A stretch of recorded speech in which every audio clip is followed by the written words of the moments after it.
Bonjour et bienvenue dans cette émission du 23 mai 2024 de cette Web TV sur laquelle je vous propose une information franche et directe, sans concession ni tabou, accessible, honnête et sourcée, en vous rappelant que grâce à mes abonnés et donateurs, je suis totalement indépendant et donc libre de mes propos. Je vous rappelle également que nous fêtons le premier anniversaire de cette chaîne. À partir de la semaine prochaine, nous ferons un retour sur l'année écoulée et je lancerai une campagne de demande de soutien pour pouvoir poursuivre l'aventure dans un format légèrement différent. Dans l'émission d'aujourd'hui, je reviendrai sur une émission qui vient d'être diffusée sur la radio-télévision suisse qui s'en prenait directement à Louis Fouché en me posant la question « Est-ce qu'il ne s'agirait pas du scandale de trop ?» Alors de quoi s'agit-il?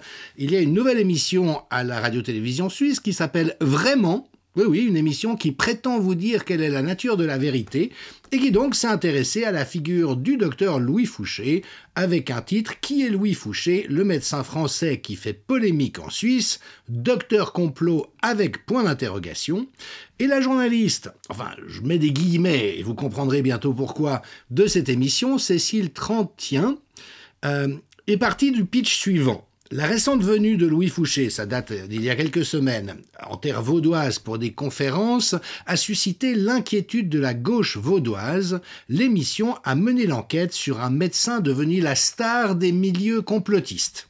Alors là, vous voyez, pour une émission qui prétend dire la vérité, nommer les choses comme ça, on a quand même une petite puce à l'oreille qu'on va rencontrer quelque chose de potentiellement problématique. Alors, intéressons-nous à vraiment voilà comment la radio-télévision suisse présente le magazine qu'elle vient de lancer, un nouveau format d'investigation, vraies informations ou publications mensongères, face à la multiplication des fake news et des escroqueries en ligne, vraiment vérifie pour vous. Les clés sont données pour traquer l'arnaque et comprendre les méthodes du fact-checking, un format d'enquête novateur, collaboratif et transparent au service du public roman. Alors, c'est l'occasion pour moi d'un premier arrêt sur image. Tout d'abord, que l'on questionne les affirmations que nous produisons depuis 4 ans, je suis totalement favorable à ça. Je réclame, parce que c'est comme ça qu'on grandit en intelligence, l'existence, l'ouverture d'un réel débat d'idées autour de ce qui s'est joué dans la crise sanitaire et les autres crises qu'on nous brandit, et donc que l'on questionne ce que Louis Fouché a pu dire, ce que Jean-Dominique Michel a pu dire, ce que Christian Perron a pu dire, j'y suis entièrement favorable. Pour autant que cela soit de bonne foi. Et c'est là, bien sûr, que le bas risque de blesser. Quant à la mode du fact-checking, elle est très ambivalente, pour la raison suivante, c'est qu'il y a de toute évidence quelque chose de potentiellement utile dans le fact-checking. Je rappelle qu'à l'origine, c'était fait pour vérifier les affirmations des politiciens. Par exemple, dans un débat présidentiel, Sarkozy dit « Sous ma présidence, il y a eu 1 million de chômeurs en moins », François Hollande dit « C'est faux, il y a eu 2 millions de chômeurs en plus », eh bien le fact-checking consiste sur une affirmation vérifiable, à voir ce qu'il en est réellement dans des sources absolument incontestables, en l'occurrence des statistiques, et puis si jamais il y a une interprétation, de la mettre en lumière. Donc bien sûr qu'il peut y avoir de l'intérêt au fact-checking, mais à l'origine, c'était fait pour vérifier les entourloupes et les malhonnêtetés dans le discours des autorités. Or, depuis 4 ans, ça n'est utilisé que pour attaquer les contestataires, les dissidents ou l'opposition, et c'est ça le principal problème, sur des sujets en particulier qui ne relèvent pas potentiellement d'une démarche de fact-checking. C'est-à-dire que sur une donnée brute, est-ce qu'il a fait plus chaud en avril 2024 qu'en avril 2023 ? On a des relevés de température, on peut trancher. Maintenant, sur l'efficacité, par exemple, d'une médication précoce, eh bien, il y a une somme d'analyses, d'études qui sont publiées, qu'il faut savoir colliger dans des méta-analyses. On sait qu'il y a une corruption systémique importante qui font que les hôpitaux universitaires ou les agences de surveillance des médicaments vont avoir tendance à ne pas dire la vérité à la population à ce sujet-là. Et étant donné qu'il y a des études qui sont bien faites et des études qui sont mal faites, On ne peut pas juste dire ben voilà ce qu'il en est parce que, par exemple, l'OMS ou la NSM l'a dit. C'est plus subtil que ça.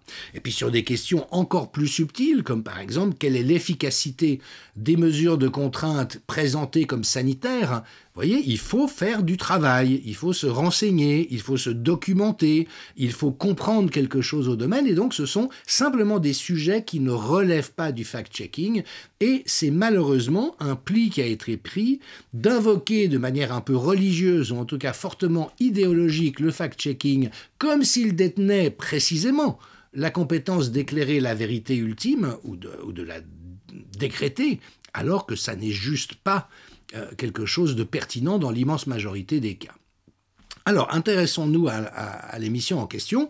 Donc, voilà le descriptif. Qui est Louis Fouché, le médecin français qui fait peur à la Suisse ? En 2024, sa venue en Suisse pour des conférences a déclenché la polémique. La presse et la gauche lausannoise dénoncent un gourou, entre guillemets, et de possibles, entre guillemets, dérives sectaires. Mais qui est réellement Louis Fouché ? Un anesthésiste lanceur d'alerte ou un complotiste anti-vax ?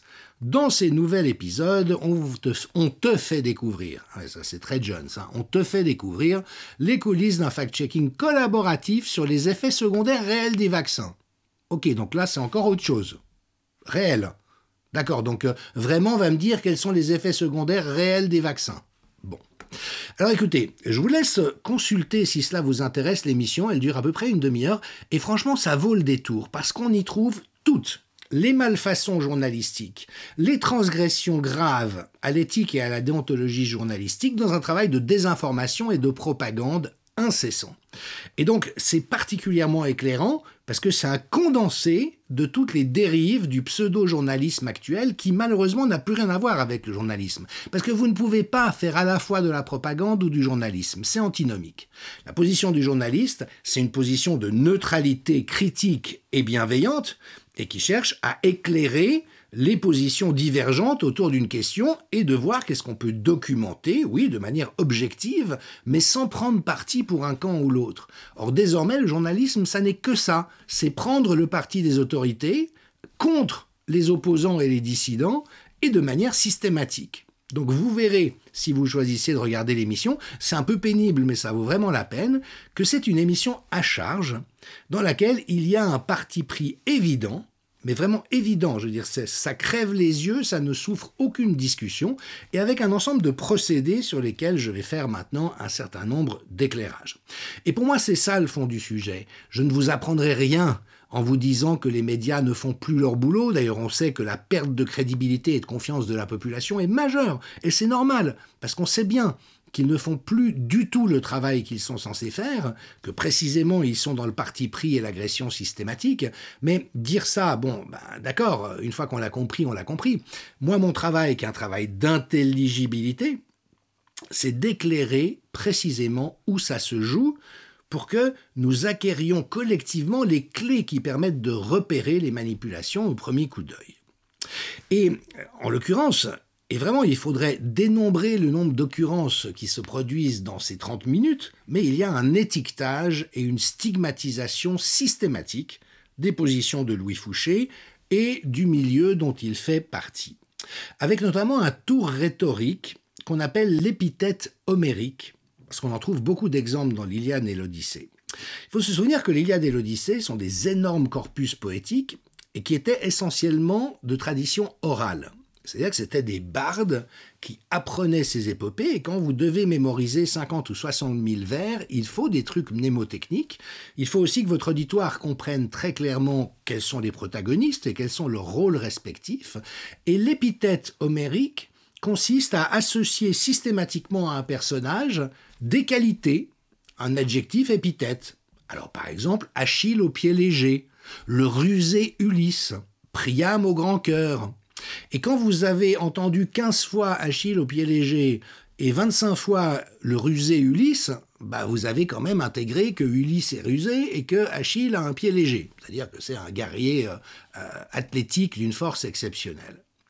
Et donc, ça, c'est le tour principal de la mauvaise presse aujourd'hui. Et je rappelle au passage qu'on apprend dans les écoles de journalistes à ne pas coller systématiquement des étiquettes stupides et désobligeantes. Or là, elles surabondent. ces fameuses modalités de langage imbécile controversées. Oui, mais aujourd'hui, quiconque s'oppose à ce que dit l'autorité, que ce soit vrai ou faux, est controversé. Donc bon, ça veut dire quoi de dire de quelqu'un qu'il est controversé? Ça veut juste dire qu'il n'est pas dans le moule de la pensée unique. Gourou. Ah oui, d'accord. Dérive sectaire. Ça connote déjà pas à peine. Est-ce que nos gouvernements, est-ce que notre presse n'a pas été dans une dérive sectaire? Est-ce qu'il n'y a pas eu des gourous qui sont venus prêcher la bonne parole sur les antennes? On peut tout à fait renvoyer les questionnements à ce sujet. Anti-vax. Qu'est-ce que ça veut dire? Une personne qui a son carnet de vaccination à jour et qui n'a pas voulu se soumettre à une expérimentation génique imposée par la contrainte, on le qualifie d'anti-vax. Mais ça veut dire quoi? Complotiste. Bah oui, il y a des complots. Peut-être qu'ils sont vrais, peut-être qu'il n'y en a pas, mais pourquoi étiqueter tout de suite quelqu'un comme complotiste? Donc bon, là encore, je n'ai pas besoin de vous faire un dessin. Alors, on va retourner la politesse à la radio-télévision suisse. La radio-télévision suisse est très contestée. Il y a beaucoup de courants actuellement parmi les citoyens en Suisse voulant réduire la redevance obligatoire, parce qu'en plus on est rançonné. Dès que vous êtes habitant de ce pays, vous êtes rançonné pour financer ce média d'État. Et aujourd'hui, il y a une très forte opposition à ça. C'est un média très contesté, précisément du fait de ses partis pris, du fait de son dogmatisme, de son idéologie, d'inconduite répétée. La radio-télévision suisse a été condamnée pour violation du principe de neutralité, notamment dans la campagne de votation sur les lois Covid. La RTS a couvert des scandales de pédophilie en son sein, de manière très longitudinale. Alors de nouveau, il ne s'agit pas de dire que la RTS est plus problématique qu'une autre institution, mais c'est exactement comme avec l'Église catholique. L'immense majorité des prêtres ne commettent pas d'abus sexuels, mais ce qui est odieux, c'est que l'Église a couvert des crimes pédophiles dont elle était informée, a déplacé les curés violeurs en leur permettant de continuer leurs exactions. Il s'est passé exactement la même chose à la RTS. Il y avait des cas, par exemple, un responsable qui violait sa fille âgée de 7 ou 8 ans. La direction était au courant. Qu'est-ce qu'on a fait? On a déplacé ce monsieur à Zurich pendant quelques semaines et puis on l'a réinstallé dans ses fonctions pendant qu'il continuait à violer sa fille. Cela a existé au sein de la RTS. Quand il y a eu un scandale autour de Darius Rochebin récemment, il y a eu une enquête qui a été faite, un audit, et de très nombreux cas de harcèlement ont été révélés, notamment de la part de personnes de la gent féminine, disant qu'elles étaient harcelées sexuellement sur leur lieu de travail. La RTS a couvert ça, a essayé de camoufler ça, a mis une omerta là-dessus. Donc, voilà, peut-être que je peux faire ça. Chaque fois que je dis RTS, je dis la contestée RTS. La RTS condamnée pour violation du principe de neutralité. La RTS qui a couvert des scandales pédophiles. Et vous voyez, si jamais dans l'émission, je dis ça 15 fois de suite, bah évidemment que la RTS ne paraîtra pas sous son meilleur jour. Donc voilà, cet étiquetage, c'est détestable, c'est lamentable, c'est odieux, c'est inacceptable, ça stigmatise, c'est-à-dire que ça jette l'opprobre d'entrée sur une catégorie de personnes ou certaines personnalités comme Louis Fouché, qu'on a traité d'antivax, de complotiste, enfin toute la suite. Et de nouveau, cela vise uniquement à disqualifier une personne d'emblée, donc n'écoutez pas la contestée RTS, la RTS condamnée pour violation du principe de neutralité dès qu'elle tombe dans ce genre de travers, mais nous avons aussi le droit et le devoir, en tant qu'habitants soumis à la redevance, d'interpeller ce média quant à cet agissement qui est totalement inacceptable. Deuxième procédé, l'induction. On induit en permanence un ensemble de choses. Par exemple, on mentionne que Louis Fouché a été condamné par l'Ordre des médecins pour des positions critiques sur la vaccination. D'accord ? Par contre, la journaliste ne s'intéresse pas au fait qu'en France, l'Ordre des médecins a persécuté, poursuivi, suspendu tous les médecins qui ont soigné leurs patients avec succès pendant la crise Covid. Oui, à la satisfaction des patients, avec de la vitamine D, avec du zinc, avec de l'azithromycine, parfois de l'hydroxychloroquine ou de l'ivermectine. C'est leur droit de médecin de prescrire. Les patients étaient satisfaits. Non, l'Ordre des médecins les a suspendus. Et ça, vous voyez, la journaliste se garde bien de le dire. Elle se garde bien de dire également que l'Ordre des médecins n'a rien dit quand on a démarré des campagnes d'injection de Rivotril pour tuer des personnes en EHPAD. des personnes qui entraient en détresse respiratoire, c'est du meurtre juridiquement, c'est parfaitement contraire au droit de la santé et à l'éthique médicale. Mais ça, vous voyez, quand la journaliste dit que Louis a été suspendu pendant 3 mois par l'ordre des médecins, elle occulte totalement cette questionnabilité des agissements de l'ordre des médecins. Autre exemple, à un moment donné, elle souligne « Oui, les gens anti-vax comme Louis Fouché parlent tout le temps d'injection au lieu de vaccin. » Et elle explique qu'injection, ça fait peur, alors que vaccin, on sait tous que ça nous protège. Maintenant, a-t-elle réfléchi qu'une injection génique expérimentale qui n'immunise pas, qui ne protège pas de la maladie, appelez ça un vaccin? Vous êtes sûr? Alors bien sûr, on peut dire oui, c'est les définitions officielles. Mais toute personne qui connaît le sujet sait qu'on n'a pas cessé de changer les définitions officielles. On a changé la définition de pandémie en 2009, on a changé les définitions de l'immunité et du vaccin en 2020 pour faire croire que seule l'injection génique expérimentale pouvait immuniser contre le SARS-CoV-2, ce qui s'est avéré une foutaise. Donc vous voyez, elle prétend corriger quelque chose de faux dans le discours de Louis, mais en ajoutant quelque chose qui est encore infiniment plus faux. Mais évidemment qu'elle ne sait pas comment le saurait-elle que toutes les données sérieuses dont on dispose, mais qui évidemment ne sont pas reconnues par les gouvernements et les experts médicaux participant à la corruption systémique, c'est que toutes les statistiques comparées montrent que plus quelqu'un a été plus il est à risque d'attraper le Covid, plus il est à risque de faire des formes graves et plus il est à risque de mourir. Alors là, je vous ai par exemple sorti un exemple, vous voyez, de mai à décembre 2023, entre 2 pays, la Roumanie en rouge et la Grèce en bleu, de mortalité excessive par rapport à ce qui était attendu. Et la différence entre les 2 pays, on voit qu'en Grèce, la surmortalité reste constante, alors qu'en Roumanie, elle baisse très fortement. Eh bien, c'est que la Roumanie a été le pays le moins d'Europe, le deuxième moins d'Europe, 40% d'injectés et sans booster, alors que la Grèce est un des plus vaccinés. Alors c'est un exemple parmi 1000 autres. Mais ça, évidemment, que cette malheureuse journaliste n'en a aucune idée. Et comme elle ne va pas chercher, tout en se prétendant vérificatrice, elle ne risque pas de tomber sur ce genre d'informations. Autre procédé pendable, alors là encore, regardez la vidéo, ça vaut le détour, c'est la focalisation sur les détails et l'inaptitude à contextualiser. Alors, ils ont filmé une conférence de Louis où il dit, comme ça, spontanément, que en obligeant les femmes à accoucher masquées, ce qui était une monstruosité qui ne se justifiait aucunement, même en salle d'opération, les masques ne protègent pas contre la transmission des virus, même en salle d'opération chirurgicale.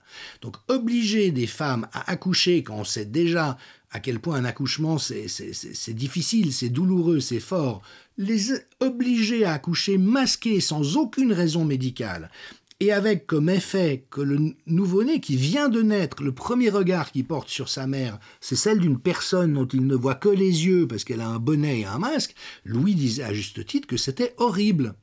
Alors, il a utilisé une expression qui évidemment n'était pas littérale. Elle a dit « mais le bébé, quand il voit ça, il peut mourir ». Et ça n'est pas qu'il peut littéralement mourir. Louis n'a évidemment jamais voulu dire qu'un enfant né, il voit sa mère masquée et il tomberait de mort. Ce que ça veut dire, c'est qu'il y a une forme de quelque chose de mortifère sur le plan psychique et qui peut générer un traumatisme longitudinal. Maintenant, la journaliste en question l'a pris au premier degré. Elle a dit « Mais vous avez dit que le bébé peut mourir. J'ai vérifié les statistiques. Il n'y a pas eu plus de morts de bébés que les autres années. » Enfin, vous voyez l'inaptitude totale à comprendre. Et en plus, avec un pli très vicieux. C'est-à-dire que lui, il est interrogé des semaines après la conférence. Quand vous êtes devant 200 personnes et que vous devez improviser une conférence, c'est compliqué et on fait des lapsus. On dit des choses qui sont des hyperboles, qui sont des exagérations. Et donc lui, à ce moment-là, ne se souvient pas de ce qu'il a dit pendant ces 2 heures. Et elle lui dit « Oui, vous avez dit qu'il allait mourir. » Et lui, il dit « Non, je parlais de la violence de ce moment. » Et dans sa mémoire sémantique, c'est-à-dire qu'il s'intéresse au sens, c'est juste. Regardez, nous sommes le 23 mai 2024. Que faisiez-vous le 23 mai 2023 ? Ah oui, dites-moi ce que vous faisiez le 23 mai 2023. C'est difficile de savoir, mais attendez. Et si vous avez une conversation avec quelqu'un le 23 mai 2023, vous croyez que vous vous souvenez de la formulation exacte? Non, vous vous souviendrez peut-être du sens de ce que vous avez dit. Et donc ça montre juste le côté mais totalement ridicule et pathétique. Moi-même, par exemple, sur l'imposition du port du masque aux adolescents dans les écoles, j'ai parlé de tuerie. Donc c'est comme si madame la journaliste avait été au poste de police et avait dit « Ah, c'est une fake news, il n'y a pas eu de tuerie ». Oui, mais ce que je voulais dire, c'est qu'on voit une augmentation de la détresse énorme chez les jeunes, on voit une augmentation des taux de suicide, et donc c'est une tuerie psychique. Et de nouveau, pour quelque chose qui n'a aucune utilité, qui est profondément abusif. Mais voilà, notre justicière, elle, donc, a coincé Louis Fouché avec cette attitude, vous savez, un peu à la, à la Élise Lucet. Quand même, je l'ai coincé, il a essayé de m'entourlouper. Non, lui, il essayait de dire ce qu'il avait cherché à dire, plus ou moins adroitement. Et puis après, alors on tombe dans cet extraordinaire fake-checking, c'est-à-dire que ces gens qui prétendent faire du fact-checking, mais qui sont juste totalement à la masse. Et en plus, avec vraiment un pli assez amusant, c'est que, alors même qu'ils ne cessent de critiquer le journalisme citoyen, je rappelle que le journalisme citoyen, c'est ce qui émerge en réponse au fait que les journalistes font tellement mal leur travail. Et donc il y a des gens qui ont des compétences dans la vie civile qui se disent puisque les médias ne font plus leur boulot, moi je vais m'intéresser à tel ou tel sujet sur lesquels j'ai des très bonnes bases et je vais essayer de diffuser ce que j'ai compris et ce qui me paraît intéressant. Alors on a d'un côté des journalistes comme Alexis Favre de l'émission soi-disant de débat infrarouge, mais Alexis Favre est une speakerine au service des politiciens et des pharma, je veux dire, c'est pas un journaliste. Lui alors il s'offusque en disant non, mais journalisme, c'est un métier, il faut connaître, il faut être formé, il faut avoir une éthique, et il a raison sur le fond, sauf que lui ne l'applique pas du tout. Et donc il critique le journaliste citoyen, et puis dans le cadre de cette émission, ils font du journalisme citoyen, c'est-à-dire que Madame Trantien a une équipe de fact-checkers, une équipe hétéroclite avec toutes sortes de personnes, des étudiants, des gens qui sont dans la vie civile, etc. Et donc, elle leur confie la tâche d'aller vérifier ceci, cela ou autre chose. Et là, ça devient mais hilarant. Je rappelle quand même que Louis Fouché est médecin anesthésiste réanimateur. C'est-à-dire quoi? Qu'il a dû faire une dizaine d'années d'études. Il a 45 ans.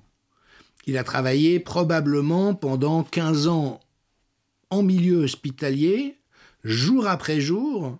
Il connaît l'anatomie sur le bout des doigts, il connaît la question des médicaments sur le bout des doigts, il connaît le droit de la santé sur le bout des doigts, et vous avez un ramassis de gens de bonne volonté, j'ai rien contre eux, mais vous voyez, sortis de nulle part, qui n'ont aucune compétence, qui les mettrait dans une position où ils pourraient même comprendre ce que dit Louis sur des questions de santé, et alors ils y vont.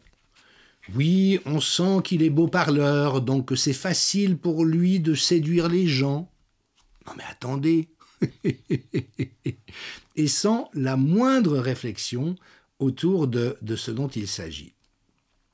Alors, il faut vraiment revenir sur le problème du fact-checking et de l'effondrement du journalisme.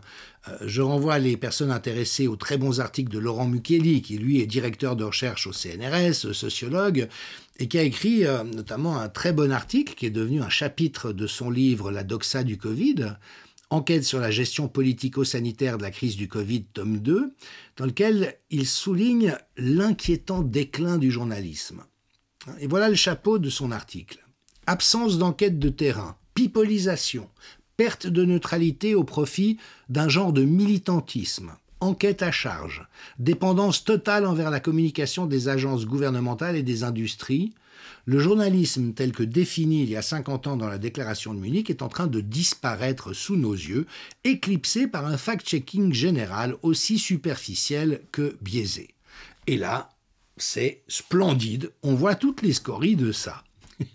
Et notamment que c'est malheureux, l'équipe de fact-checking de la journaliste, qu'est-ce qu'ils font pour aller vérifier? Ils vont sur Google, ils tapent sur Google, effet secondaire des vaccins.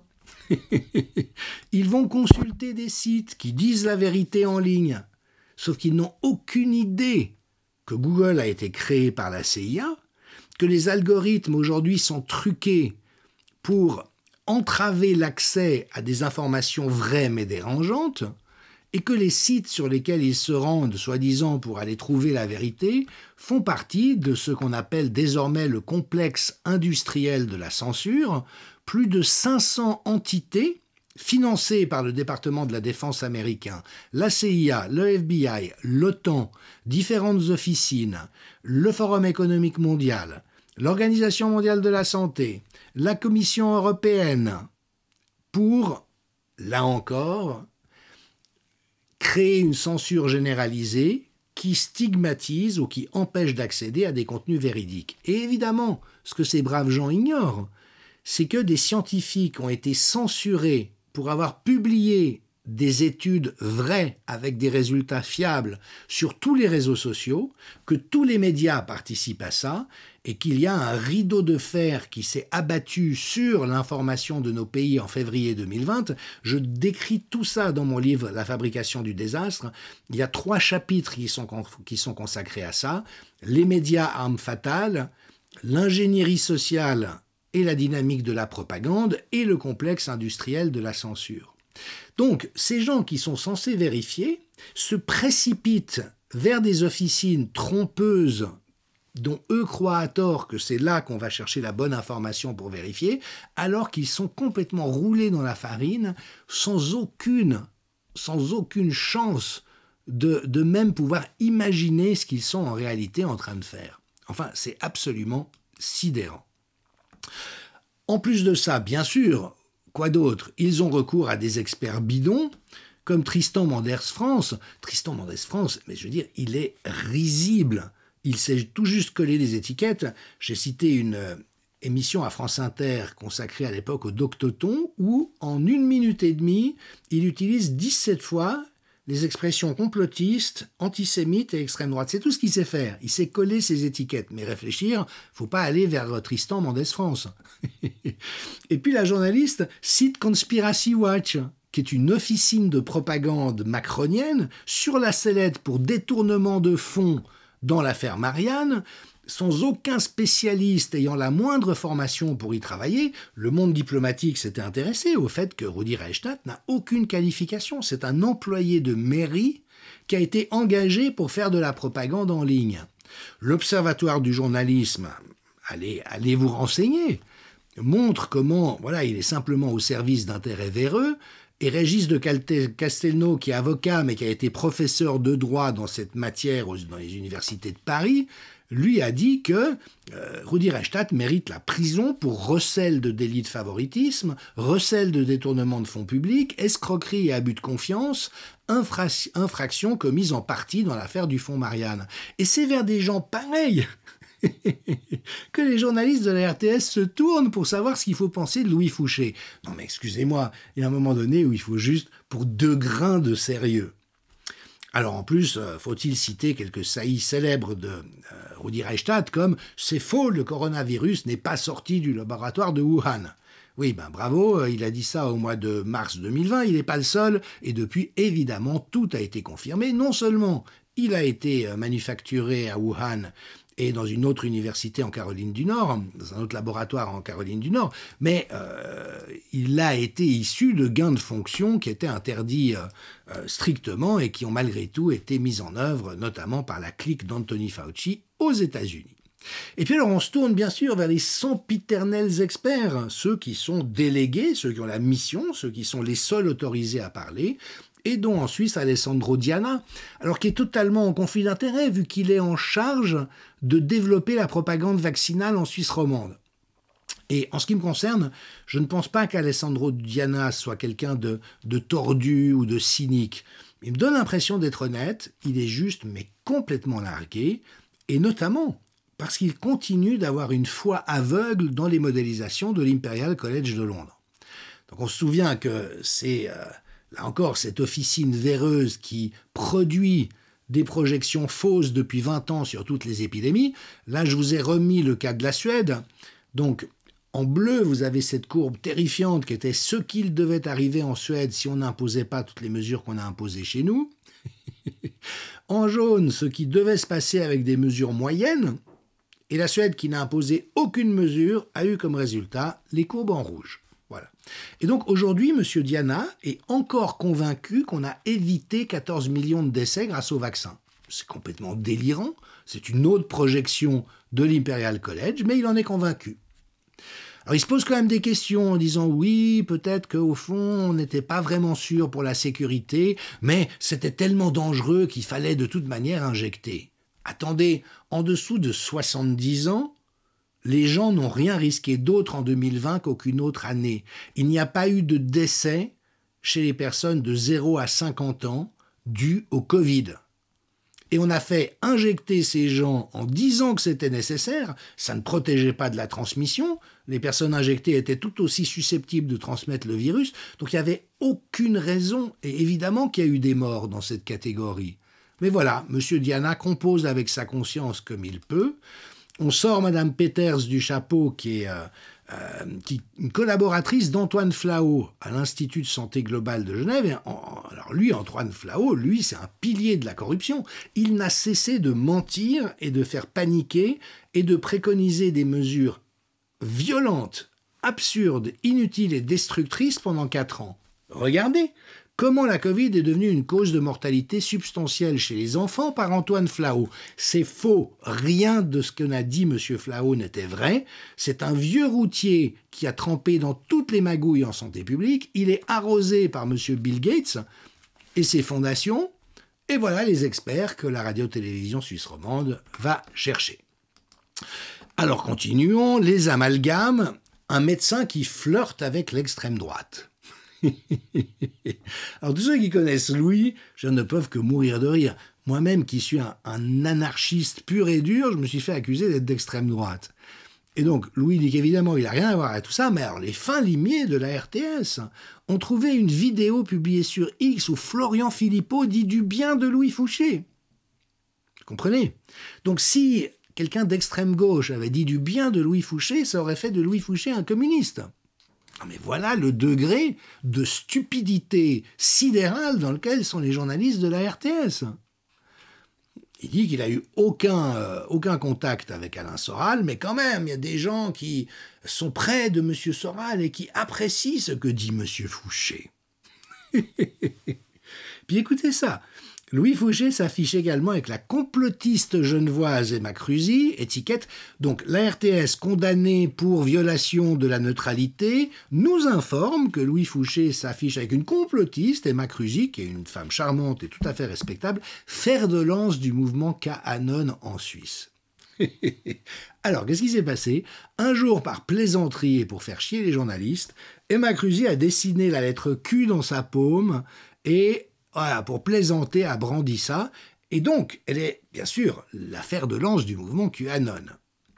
Et condamnée pour avoir publié des ouvrages révisionnistes avec l'éditeur suisse controversé Slobodan Despot, qui est chroniqueur dans certaines émissions de la RTS, qui a un esprit remarquable, très bon écrivain, ses romans ont été publiés chez Gallimard, très grand essayiste, homme très cultivé.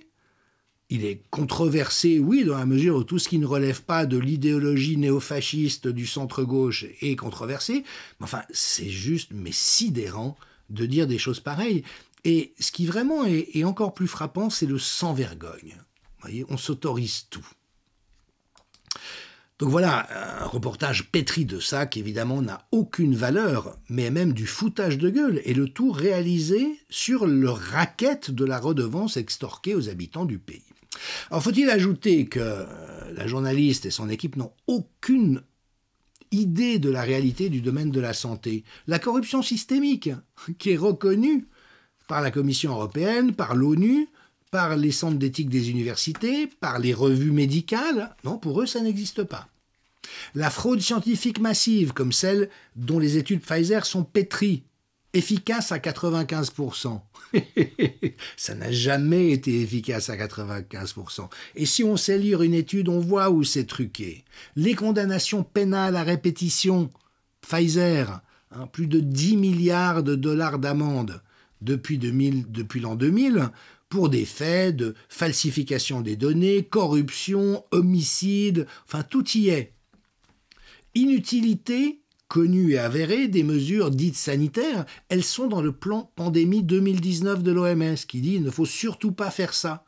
Croyez-vous qu'il y aurait eu un journaliste de la radio-télévision suisse qui aurait été regarder ce qu'il y avait dans le plan OMS 2019, qui aurait lu l'article que John Ioannidis et ses collègues ont écrit là-dessus? Mais non, leur but n'est pas de comprendre et d'informer, c'est de désigner quel est l'ennemi. L'usage de la contrainte sur la population, la manipulation, la violation du droit de la santé, la désinformation systématique de la part des médias, le complexe industriel de la censure dont je vous ai parlé, la mainmise de M. Gates, Politico et Die Welt ont documenté que c'est lui qui a décidé de la réponse mondiale à la pandémie, alors qu'il n'en a ni les prérogatives ni les compétences, et que l'influence qu'il a, il se l'est acquise uniquement par corruption, c'est-à-dire en arrosant les médias et les universités avec des millions. Tout ça est documenté. J'ai écrit moi-même 700 pages dans mes 2 tomes, L'autopsie d'un désastre et La fabrication du désastre, avec plus de 2000 références. Tout est documenté. Mais voilà, et encore faut-il avoir envie ou avoir le courage d'aller chercher. C'est bien sûr beaucoup plus simple de chercher à démolir quelqu'un comme Louis Fouché, un médecin marginalisé, victime d'attaques depuis 2 ans. Et puis alors la longue litanie des mensonges assénés sans aucune vergogne ni esprit critique par la RTS, la létalité du Covid, il n'y a jamais eu d'engorgement des hôpitaux, il n'y a jamais risqué d'avoir un engorgement des hôpitaux. La mortalité en 2020 a été parfaitement normale. Les effets indésirables de la vaccination, des campagnes d'injection génique sont juste énormes. Toute personne qui sait lire la pharmacovigilance le sait. L'inefficacité des mesures de contrainte, les résultats réels de la Suède s'en est abstenue, les meilleurs résultats de toute l'Europe, les compromissions de Swissmedic, qui est l'objet d'une plainte pénale avec plus de 400 pages de dossiers réalisés par Maître Crouzet, tout ça mériterait du journal d'investigation. Mais croyez-vous que les gens de la RTS iraient regarder de ce côté-là? Ils ne sont pas payés pour ça. Et en plus, ils ont le toupet d'accuser Louis Fouché de jouer à faire peur. Alors qu'ils ont fait paniquer pendant 4 ans la population avec une obscénité, une absence d'intégrité et d'honnêteté totale et en violation du droit pénal. Alors il y a encore malheureusement quelques décérébrés qui mordent à l'hameçon, on le voit dans les fils de commentaires. Allez voir l'émission sur YouTube et lisez les commentaires. 9 personnes sur 10 disent « mais c'est du foutage de gueule, comment osez-vous faire ça ?» Mais on trouve encore des gens qui disent « ah ouais, le complotisme, oh c'est grave, oh c'est complotiste, qu'est-ce qu'ils sont dangereux ?» Voilà, donc il y a malheureusement encore un maigre succès, mais je crois que de plus en plus de personnes arrivent à voir qu'on est dans la fabrication de l'ennemi. Hein, anti-vax, complotiste, extrémiste de droite, gourou. Voilà, ça, on désigne l'ennemi et ça n'a plus rien à voir avec le journalisme. Donc, bien sûr, la RTS, comme tous les médias publics et privés, à l'exception des médias indépendants aujourd'hui, est un média de connivence et de propagande qui s'inscrit dans la prostitution journalistique. C'est-à-dire que c'est un reniement profond du sens de la mission et de la déontologie. Et je vous donne juste encore un exemple. En 2019, il existe une ONG en Suisse qui est remarquable, qui s'appelle Public Eye, c'était anciennement la Déclaration de Berne, qui a publié tout un dossier sur les crimes et les délits des pharma. Et en 2019, la RTS s'est intéressée à ça. Médicaments, le grand hold-up. La RTS a participé à la coproduction d'un reportage Big Pharma, labo tout-puissant, qui a d'ailleurs été diffusé au début de la crise Covid, et qui nomme la réalité des inconduites systémiques. Croyez-vous que, étant conscient de ça, il y a eu la moindre interrogation sur ce qui s'est passé pendant la crise Covid et l'éventualité que les pharma pourraient y être pour quelque chose? Rien, pas le début d'un commentaire. Et c'est là où je parle de prostitution. Vous ne pouvez pas produire des documentaires qui nomment un certain nombre de choses et faire semblant que tout cela n'existe pas uniquement pour induire en erreur, pour tromper la population.